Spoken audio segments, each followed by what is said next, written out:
E agora eu gostaria de chamar o David e o Felizmino. O David é historiador, doutorando de História Moderna na Faculdade de Ciências Sociais e Humanas da Universidade Nova de Lisboa, do Centro de História, da Ken e Alemar, e membro associado da Rede de Investigação Europeia, La Corte, em Europa, em investigação nos museus da Universidade de Lisboa, Museu Nacional de História Natural e Ciência da Universidade de Lisboa, e é bolseiro da FCT e também curador da Biblioteca Histórica e da coleção de desenhos do Munhac. O David vai fazer essa apresentação junto com o... Munhac, explica o que é o Munhac. O Munhac é o museu. Coisa que já vinha trocado. Vinha trocado essa sigla, mas agora eu já aprendi. E o David está fazendo essa apresentação em parceria com o Vitor Gens, que é arquivista do museu, ele é mestre em Ciências Documentais pela Universidade Autônoma de Lisboa e é uma pessoa também que tem me acolhido e me aturado durante os dias de trabalho, às tardes lá no museu. Muito obrigado já antecipadamente a acolhida de vocês e as apresentações que vocês se dispuseram a fazer. Obrigado nós. Antes de mais agradecemos à professora Maria Helena Amorim, ao Gutenberg, o convite e o desafio para estar cá hoje e, obviamente, agradecer a presença de todos. Nós iremos apresentar muito brevemente duas partes do espólio da viagem do Alexandre Rodrigues Ferreira. O espólio não é do Alexandre, mas sim é produzido no âmbito da viagem chefiada do Alexandre, neste caso a parte documental do arquivo histórico e a parte de desenhos produzidos na viagem. Antes de começar, só para dar uma ideia, e alguns aspectos já foram referidos aqui hoje, os desenhos e os manuscritos, na realidade, enquadram-se num conjunto muito mais vasto de coleções que estão relacionadas com a própria viagem do Alexandre Rodrigues Ferreira.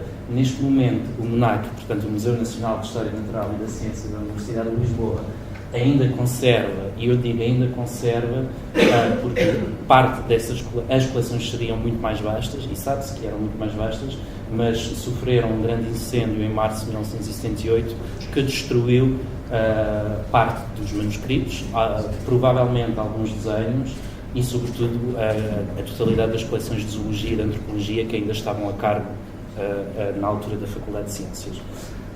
E, portanto, atualmente, o espólio relacionado com a viagem do Alexandre Rodrigues Ferreira compõe-se de 91 documentos, que correspondem a 863 fólios, 206 desenhos, mas é um número que é suscetível de aumentar, e já voltaremos a esse assunto um bocadinho mais à frente. Um herbário, do qual já falamos, que é composto por 1.260 exemplares, pelos restos ou vestígios de um exemplar zoológico, de um peixe, do Guaguari-Guaçu, que era um dos peixes, portanto, um dos exemplares que veio do Brasil em 1786, remetidos através do João Pereira Caldas pelo Alexandre Rodrigues Ferreira, e no incêndio de 1978 conseguiu salvar parte desse exemplar, e hoje em dia o que sobra do exemplar é uma barbatana, parte do recheio, a etiqueta original que estava na base, isto está condicionado em 9 sacos. E finalmente, o mais difícil sempre na identificação dos exemplares, um número indeterminado de exemplares de rochas e minerais. Porque grande parte da coleção de mineralogia foi salva no incêndio, nos anos seguintes, foi resgatada. O grande problema é que as etiquetas sofreram com o incêndio, ou arderam, e aquelas que não arderam sofreram as consequências da putrefação consequente do rescaldo do incêndio e, portanto, da água. E, portanto, as coleções de mineralogia têm sido nos últimos anos trabalhadas, mas é muito difícil fazer a correspondência direta entre inventários antigos, ou até inventários do século XVIII, e depois os próprios exemplares.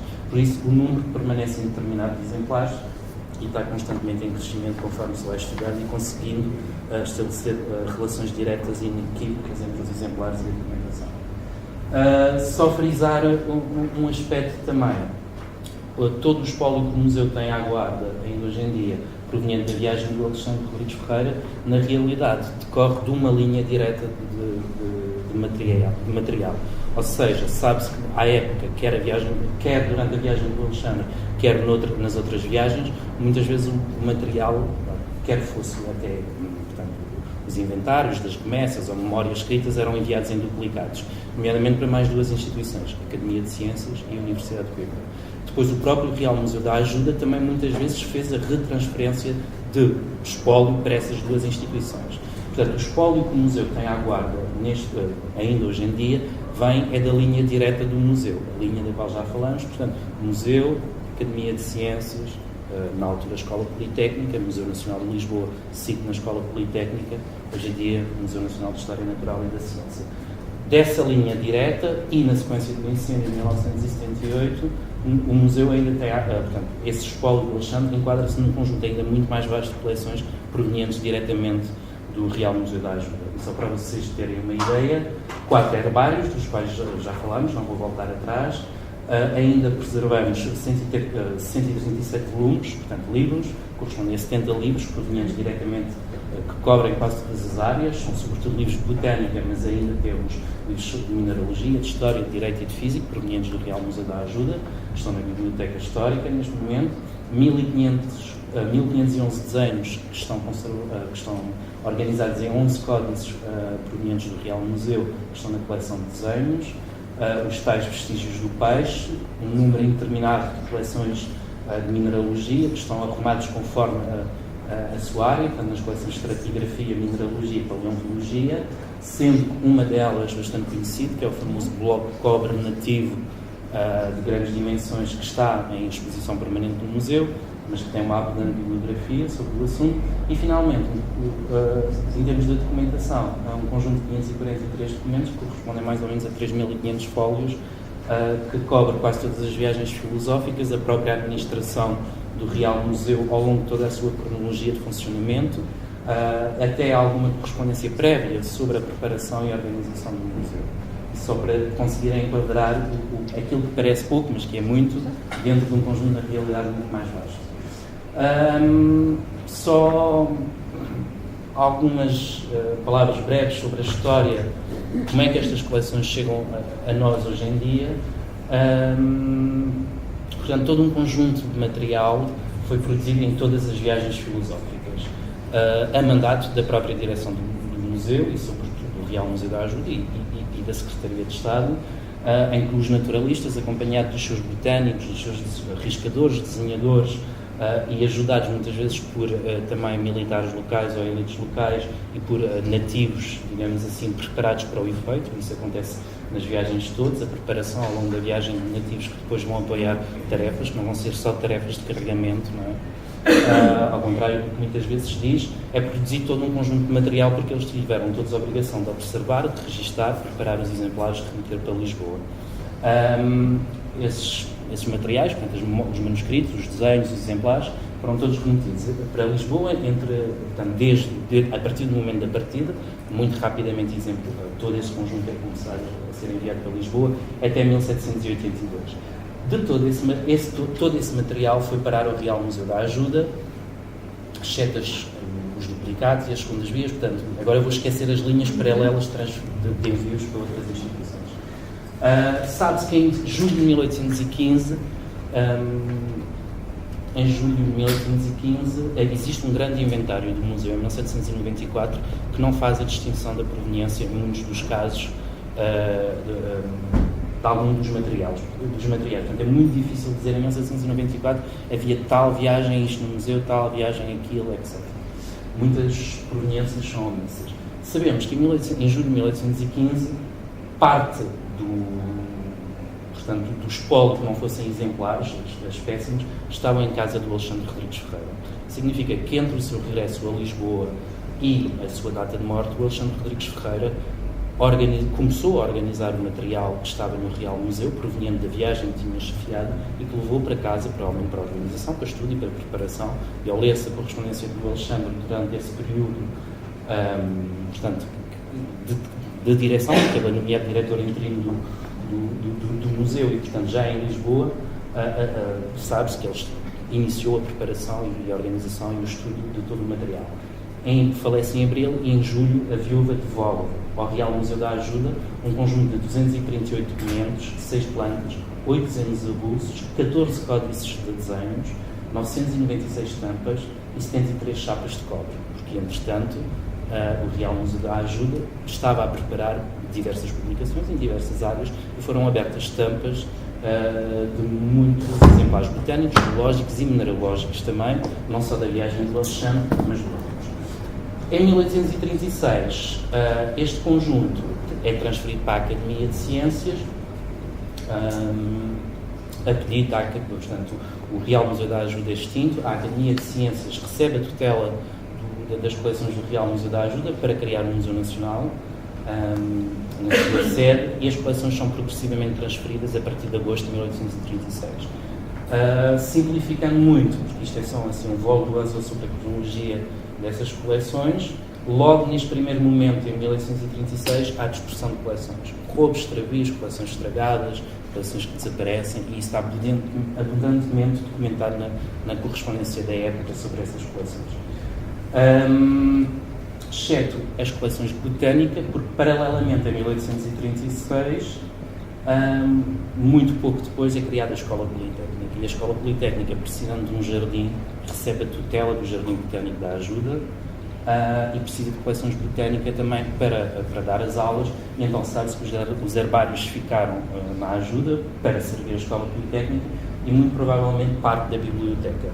Portanto, os tais livros que nós temos, muitos deles não terão passado pela Academia, mas terão vindo diretamente depois do Museu da Ajuda. Alguns foram para a Academia, e alguns até se conseguem identificar exemplar a exemplar quais.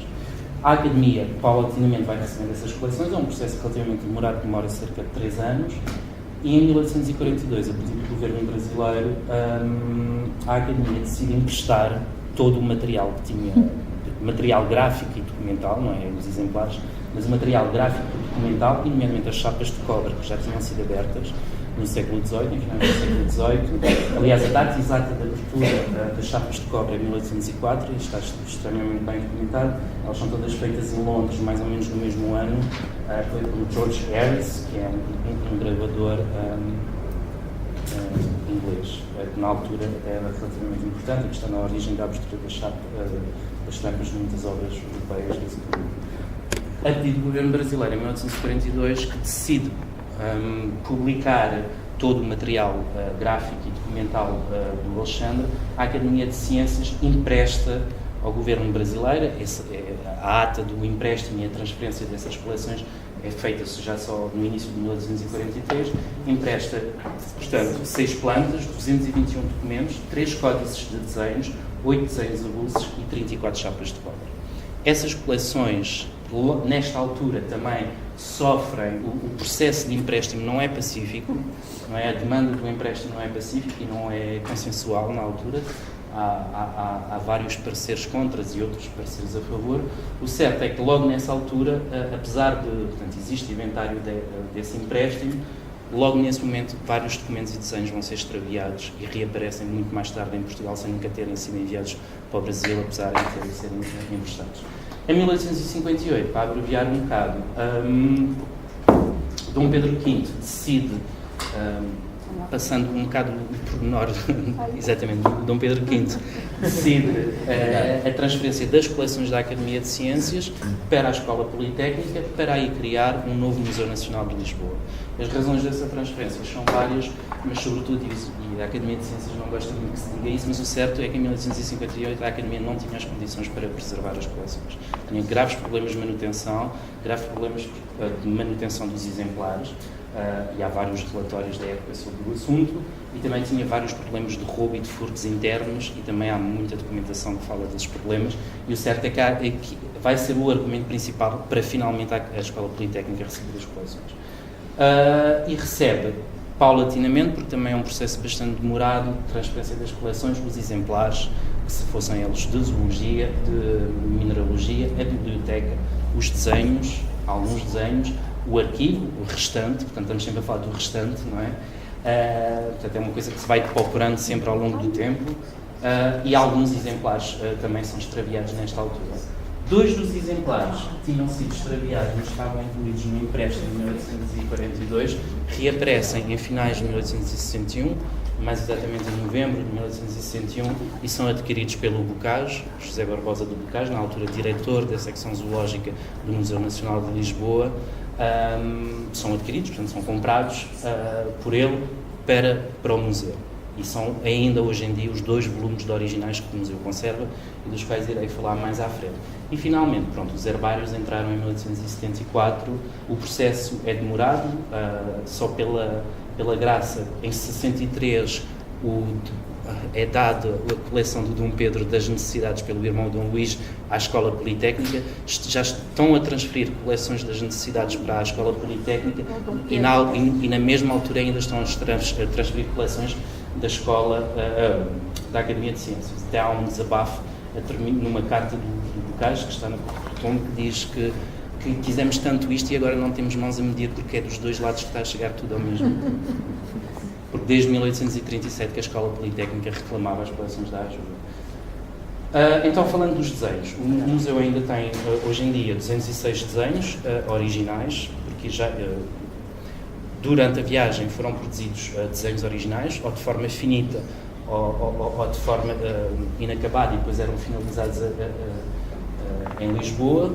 Há 3 categorias de desenhos, dizemos assim para simplificar: desenhos originais, desenhos copiados e desenhos chamados a limpo, portanto que eram originais, mas finalizados em Lisboa. 206 desenhos originais, organizados em 2 códices e identificados como provenientes da viagem do Alexandre Rodrigues Ferreira. Só umas notas sobre esses desenhos, porque a história desses desenhos também não é assim tão evidente quanto isso, eu acho que carece de bastante investigação. Como eu dizia ao início, entre 1783 e 1782, 2 desenhadores, sobretudo, o Joaquim José Freire e o José Codina, são os desenhadores oficiais que acompanharam o Alexandre Rodrigues Ferreira na viagem, sobretudo, mas depois haverão outros a contribuir para a feitura dos desenhos, nomeadamente o Lande e outros, e depois já iremos ver mais à frente. Portanto, produziram desenhos. E o número dos desenhos produzidos durante a viagem não é nada pacífico. Em 11 de fevereiro de 1788, o Alexandre, numa carta em que faz o balanço de tudo o que já tinha feito, diz que enviou 565 desenhos para Lisboa e 142 volumes, portanto ele refere-se a caixas, barris, portanto exemplares. Mas 565 desenhos.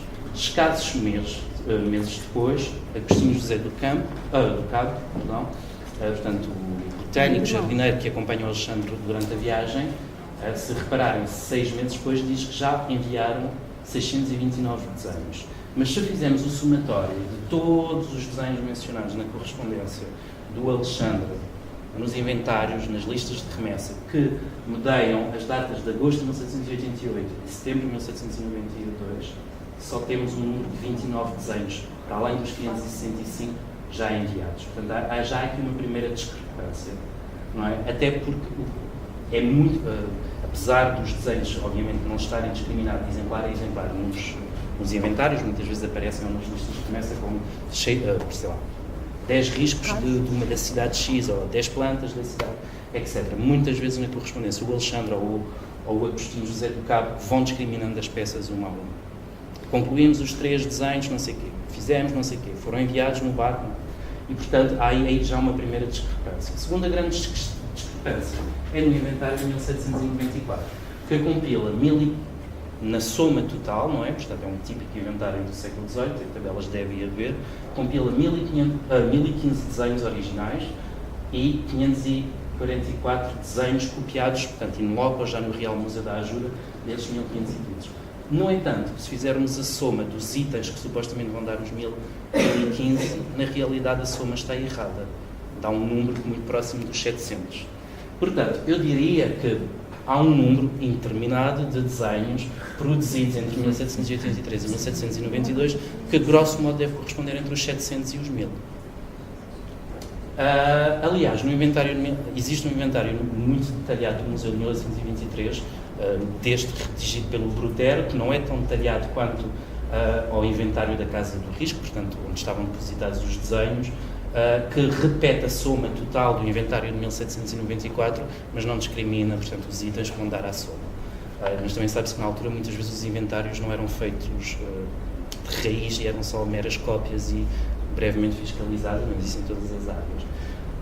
Esses desenhos, por norma, eram, portanto, chegámos a 1808, só fazer um pequeno parênteses primeiro, muitas vezes os desenhos eram enviados avulsos e depois foram encadernados, muitas vezes não, eles eram enviados avulsos e depois eram encadernados em Lisboa. A encadernação dos desenhos provavelmente foi feita entre 1794, que ainda refere os desenhos de forma avulsa, e 1808. Digo 1808 porque 1808, portanto, voltando à história das invasões francesas, o Junot recebe um conjunto de desenhos da viagem do Alexandre Rodrigues Ferreira. Ele recebe um volume já, portanto, organizado, que é este que eles designam como Plante du Pará, que depois será devolvido em junho de 1814 ao governo português. Portanto, alguns entre esta data e esta, os desenhos são organizados e encadernados. Se foram organizados na ajuda, ou se foram organizados pelo Alexandre em casa ou o Alexandre na ajuda, isso não sabemos. O certo é que em 1815 temos a discriminação dos volumes dos desenhos organizados. Quando a viúva devolve o material ao Museu da Ajuda, fala-se em 14 códices de desenhos originais, portanto, no todo são 14 códices de desenhos que são devolvidos, 11 de desenhos originais e 3 desenhos copiados. Um volume de desenhos de gentios, animais e quadrúpedes, aves e anfíbios, que é o volume que o Museu Nacional de História Natural e da Ciência ainda conserva, 8 volumes de desenhos de plantas, 2 volumes de prospectos de cidades, vilas e povoações. O museu, portanto, o MUNAC conserva um deles, a Biblioteca Nacional do Rio de Janeiro conserva o outro, e finalmente 3 volumes de desenhos copiados no Real Museu, de desenhos de gentios, animais, quadrúpedes e prospectos. 1843,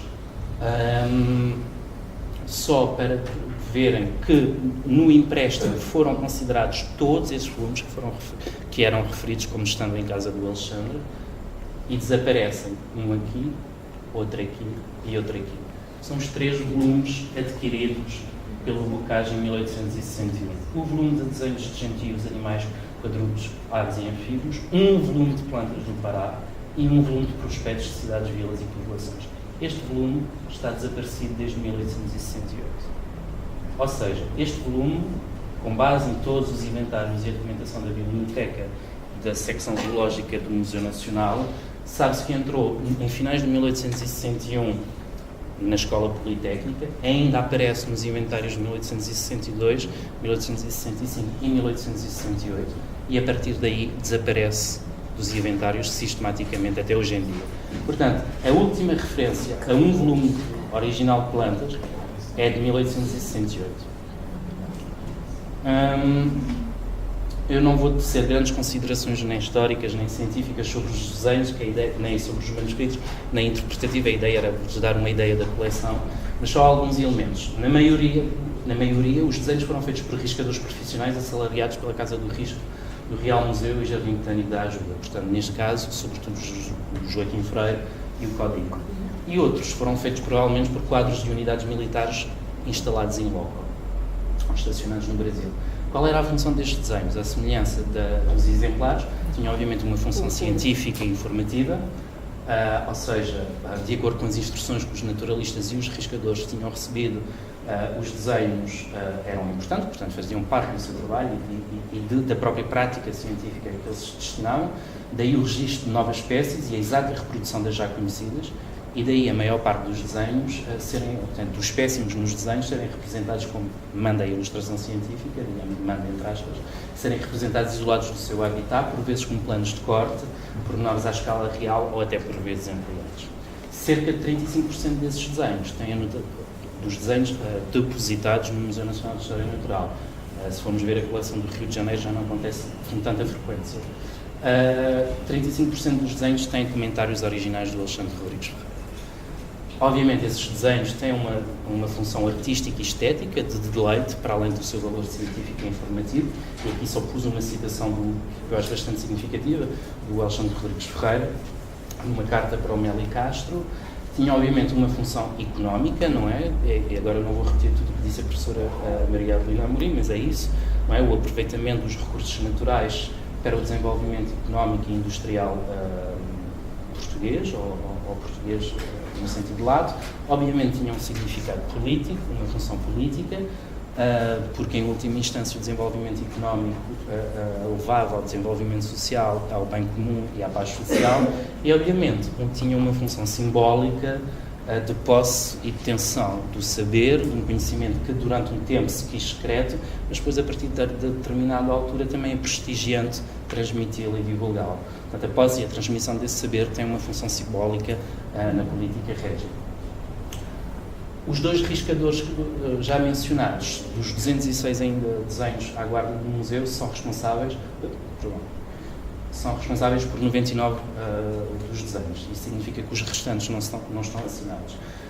Os dois riscadores, muito brevemente, porque existe muita bibliografia, pelo menos sobre o primeiro, o José Joaquim Freire, que é responsável por 72 dos desenhos, ou seja, ele assinou 72 desses desenhos, foi engenheiro militar, sabe-se que trabalhou primeiro no Real Arsenal Militar, com funções na sua aula de desenho e gravura, entra para o Real Museu da Ajuda em 1780, já com vista às viagens. Em 1783 é um dos dois desenhadores que acompanham o Alexandre Rodrigues Ferreira e regressa com o Alexandre em 93.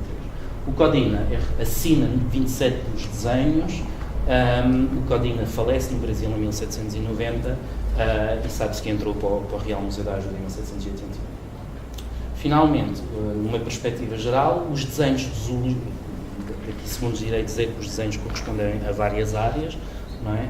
Os desenhos de zoologia, de etnologia, e se olharmos também para a botânica que existe ainda hoje em dia na Biblioteca Nacional do Rio de Janeiro, correspondem sobretudo à primeira parte da viagem, antes do estacionamento da equipa, digamos assim, na Vila de Barcelos, em 1787. No Pará. Barcelos no Pará. Sim, no Pará. Isso vai, portanto, ao encontro do que dizia há pouco a professora Maria Adelina.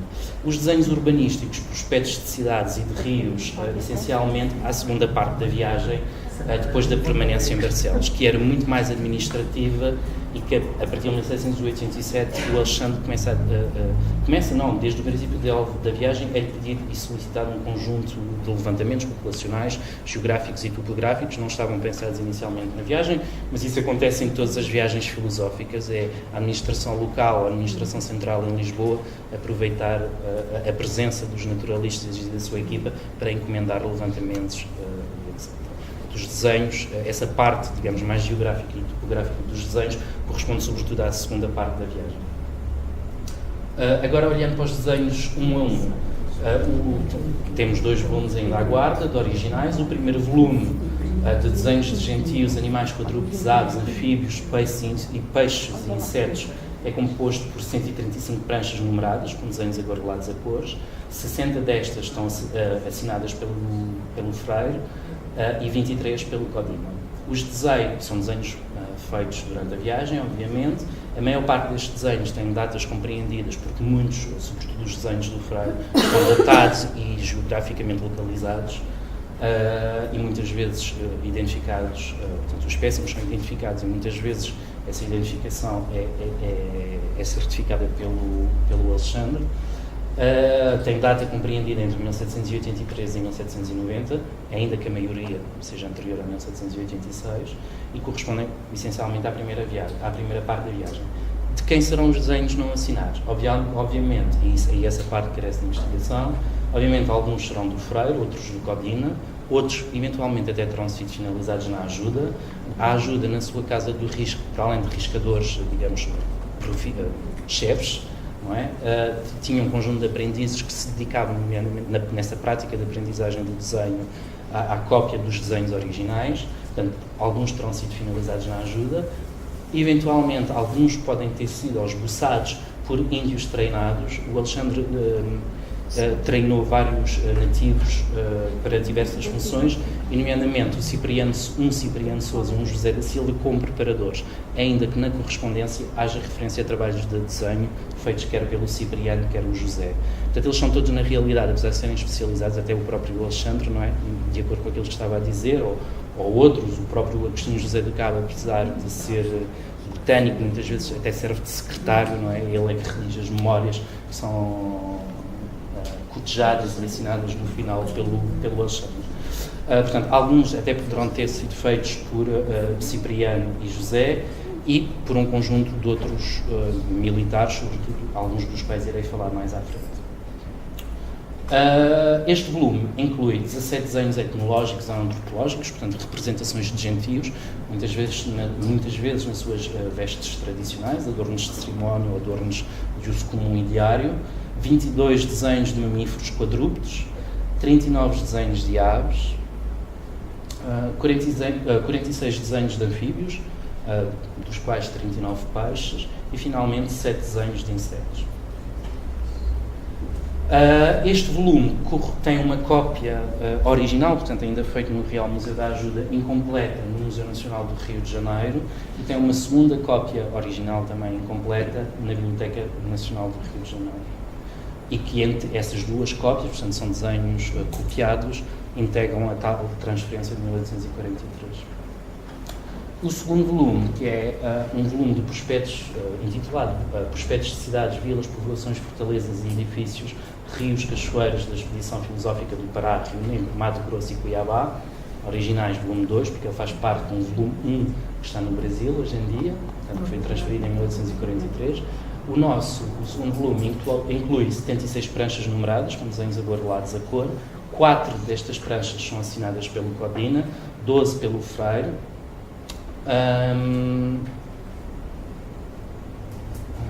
Sim, exatamente. E são desenhos feitos durante a viagem. A maior parte tem datas, quando são datados, entre 1789 e 1791. Para os não assinados, estamos exatamente na mesma situação. Sabemos que alguns dos prospectos do volume 1 que existe no Brasil foram feitos pelo Landi e assinados pelo Landi, outros pelo Chermont, portanto, provavelmente no segundo volume, apesar de não assinados, haverão exemplares desenhados pelo Landi e o Chermont, outros, para além dos assinados, terão sido também feitos, ou pelo menos iniciados pelo Freire e Codina, outros finalizados na Ajuda, ou outros também pelos dois índios. Como eu disse há pouco, faz parte de um primeiro volume, que está atualmente na Biblioteca Nacional do Rio de Janeiro, que tem 109 prospectos originais, portanto aqui até, neste exemplo até se vê de um desenho iniciado e inacabado, não é? Com as árvores ainda a carvão. E o volume do Rio de Janeiro é um bocadinho maior, inclui 109 prospectos originais do Freire e Codina, referentes às capitanias do Grão-Pará e de São José do Rio Negro. 50 são do Codina, 22 do Freire, 13 do Landi e 2 do Chermont. E como já disse várias vezes, essencialmente correspondem à segunda parte da viagem. Esses desenhos são ou representações cartográficas, ou reconhecimentos hidrográficos, ou prospectos, portanto, vistas de cidades, ou traçados urbanísticos, ou desenhos de engenhos e maquinaria, ou até representações de atividades económicas. Quando eu digo que o número de desenhos é suscetível de aumentar, pelo menos na coleção que o museu ainda tem, e que tem a ver com a tal reorganização ou melhor dizendo, organização dos desenhos que foi feita em Portugal já depois de 1794, é que muitos dos desenhos não têm identificação nem do autor, nem da data e nem da espécie em termos científicos. Muitas vezes, se olharmos para a correspondência do Alexandre ou até do próprio Brutero, percebe-se que, e nomeadamente e sobretudo do Alexandre, que é muito queixoso sobre a impreparação das pessoas da Ajuda e muitas vezes refere que misturaram as coleções todas, que ele não consegue reorganizar nada. E eu acho que tem a ver precisamente com esse processo. Eu creio que há desenhos, quase certeza que há muitos desenhos, aqui trago um exemplo diretamente relacionado com a viagem do Alexandre, mas haverá outros já identificados, que estão incluídos noutros volumes e que na realidade foram desenhos enviados durante a viagem do Alexandre. Nomeadamente, este desenho está incluído num volume de desenhos originais que também está no museu, chamado Riscos de Alguns Mamais, e que supostamente se refere às viagens de Moçambique e Angola, mas sabe-se que, pronto, em Angola e Moçambique não há porquinhos da Índia. Aliás, o próprio porquinho da Índia refere-se à Índia América, não se refere à Índia Asiática. E, se lermos a correspondência do Alexandre Rodrigues Ferreira, e nomeadamente correspondência até já publicada, ou seja, não é correspondência de arquivo, não é inédita, no sentido não publicada hoje em dia, sabemos que em 1783 ele enviou vários porquinhos da Índia e até uma das encomendas que ele leva logo à partida para o Brasil. Aqui só pus uma citação, são várias cartas em que ele fala desse assunto, quer do envio dos exemplares vivos, quer do envio de exemplares mortos e preparados, quer do envio dos desenhos. Só pus aqui uma breve citação de uma das últimas cartas em que ele refere o assunto, mesmo antes do envio dos desenhos, em que ele diz: vão as 7 estampas já feitas e uma delas o desenho dos coelhos que Sua Excelência remete vivos, que Sua Excelência remete vivos, que são os porcos da Índia. É por isso que todo o material gráfico carece de uma investigação autorada de identificação, quer dizer, das espécies, para reconhecer, tem muito a ver com aquilo que dizia há pouco a professora Ana Isabel também, sobre a necessidade do estudo das folhas de herbário. Os documentos, como disse logo ao início, à guarda do Arquivo Histórico do Museu são 91, correspondem a 863 fólios, são 28 remessas e inventários, portanto as listas que eram enviadas ao mesmo tempo com os exemplares, com os desenhos e por aí fora, 26 memórias, participações e diários, portanto, quer relatos da viagem, quer memórias científicas sobre determinados assuntos investigados e estudados durante a viagem e que importam terem informação circunstanciada e científica em Lisboa.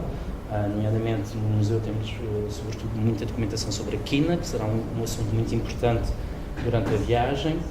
E, finalmente, 37 documentos, portanto, de correspondência, minutas,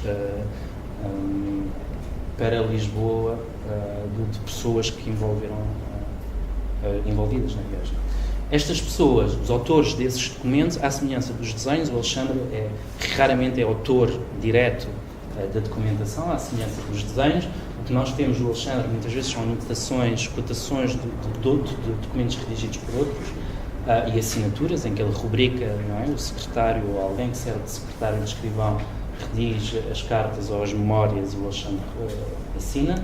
Muita dessa documentação é redigida pelo Agostinho Joaquim do Cabo, portanto, botânico, jardineiro que vai na viagem, mas que muitas vezes serve de secretário. Alguma documentação poderá ter sido escrita pelo Codini e pelo Freire, que há referência, alguma até é assinada pelos próprios, mas há referência também que eles apoiaram o Alexandre nessas tarefas.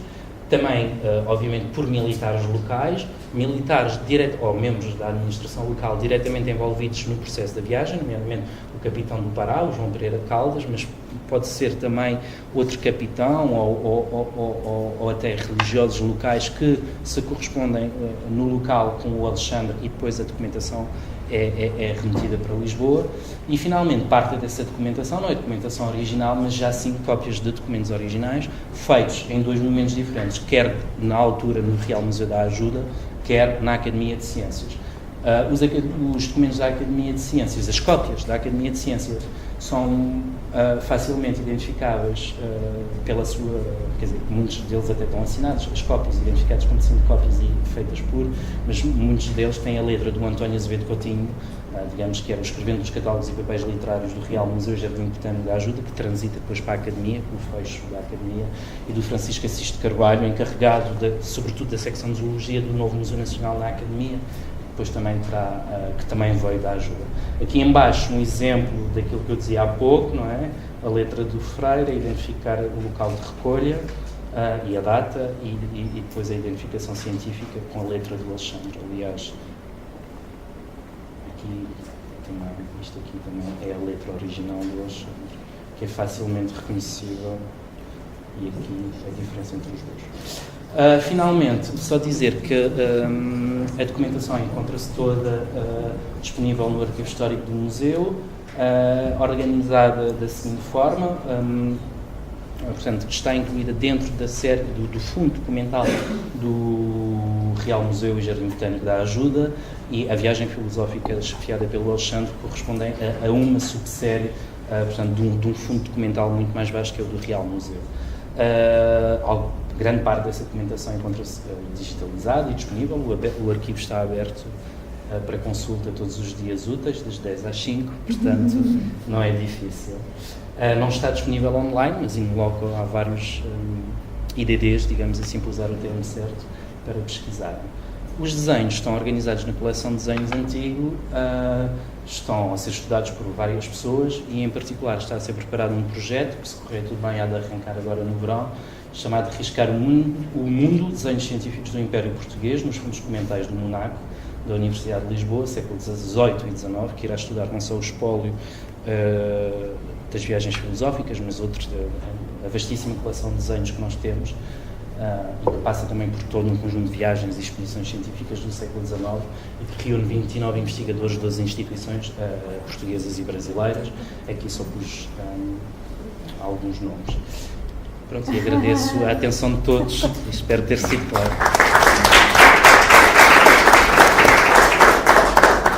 Muito obrigado, David e Vitor. Nós vamos fazer o debate no final, né, de todas as apresentações.